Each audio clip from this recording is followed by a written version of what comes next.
कांग्रेस ने आज चंपारण के भितिहरवा गांधी आश्रम से पलायन रोको नौकरी दो यात्रा की शुरुआत की है।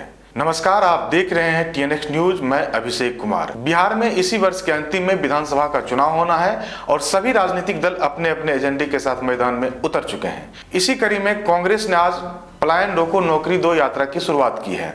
इस यात्रा का उद्देश्य बिहार में बेरोजगारी और युवाओं के पलायन जैसे गंभीर मुद्दों को उठाना और उसे राजनीतिक मुद्दा बनाना है। यात्रा को यूथ कांग्रेस और NSUI की ओर से शुरू किया गया है, जिसका ऐलान कन्हैया कुमार ने कुछ दिन पहले प्रेस कॉन्फ्रेंस कर किया था।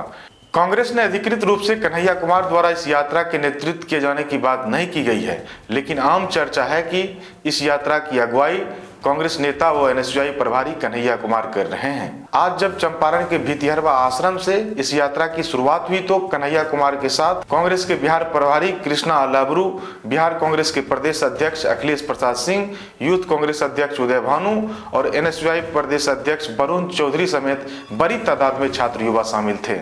यात्रा शुरू करने से पहले नेताओं ने आश्रम स्थित राष्ट्रपिता महात्मा गांधी के प्रतिमा पर माल्यार्पण किया और उसके बाद झंडोत्तोलन किया। आज यात्रा शुरू करते हुए कन्हैया कुमार ने प्रेस से बात करते हुए क्या कहा है, आइए सुनते हैं। देखिए, 12 मार्च अभी बीता है। 12 मार्च को गांधी जी ने दांडी यात्रा की शुरुआत की थी और आप जानते हैं कि यह देश जो है वो यात्राओं का देश है। कहने का मतलब ये है कि इस देश में हमेशा किसी न किसी तरह की यात्रा होती रहती है, पूर्व से पश्चिम, उत्तर से दक्षिण, और सामाजिक यात्राएं होती हैं, सांस्कृतिक यात्राएं होती हैं, राजनीतिक यात्राएं होती हैं, तमाम तरह की यात्राएं इस देश में होती रहती हैं। यात्रा को सत्याग्रह के एक रूप में और अन्याय के खिलाफ न्याय की आवाज के तौर पे भारत के आधुनिक इतिहास में किसी ने अगर उस अचूक तरीके का इस्तेमाल किया है तो हमारे राष्ट्रपिता महात्मा गांधी हैं। और बात सिर्फ टैक्टिस की नहीं है, यात्रा करने के पीछे जो लक्ष्य है, उद्देश्य है, जो दर्शन है, तो गांधी जी का दर्शन बिल्कुल साफ है, सत्य और अहिंसा। आज जिस तरीके से झूठ बोला जा रहा है और लोगों के जो बुनियादी सवाल है, रोजी रोटी, कपड़ा, मकान, शिक्षा, स्वास्थ्य, सड़क, बिजली, पानी, उसको गुमराह करके जिस तरीके से समाज में नफरत फैलाई जा रही है, लोगों को आपस में लड़ाया जा रहा है, तो हम गांधी जी से यह प्रेरणा लेते हुए, सीख लेते हुए NSUI और यूथ कांग्रेस के हमारे साथी बिहार के युवाओं की इस यात्रा को उन्होंने शुरू किया है। और यह बिहार के विभिन्न जिलों से होते हुए जो सबसे बड़ा सवाल है, पलायन का सवाल, नौकरी का सवाल, और नौकरी सरकार चूंकि दे नहीं पा रही है, इसीलिए बिहार के समाज को जो नफरत की आग में जलाने की कोशिश की जा रही है, जो उन्माद फैलाया जा रहा है, इन चीजों को ध्यान में रख करके यह यात्रा निकाली गई है। इस यात्रा का उद्देश्य बिल्कुल साफ है, सबको शिक्षा, सबको काम, हर बिहारी को बराबर का आत्मसम्मान, हिंदू हो या मुसलमान, सबको मिले बराबर का आत्मसम्मान।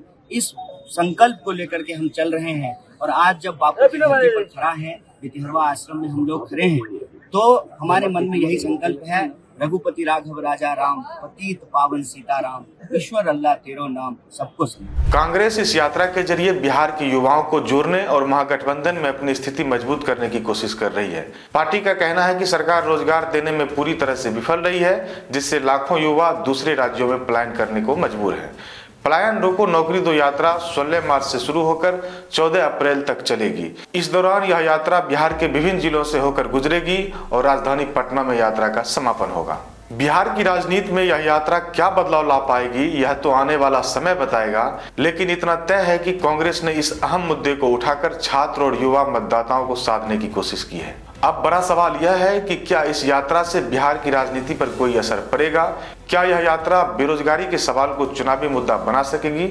यह देखना दिलचस्प होगा कि इस यात्रा को जनता से कितना समर्थन मिलता है और आगे इसके क्या राजनीतिक मायने निकलते हैं। इस यात्रा को लेकर के आपकी क्या राय है, हमें कमेंट सेक्शन में बताएं और इस रिपोर्ट को अधिक से अधिक शेयर करें।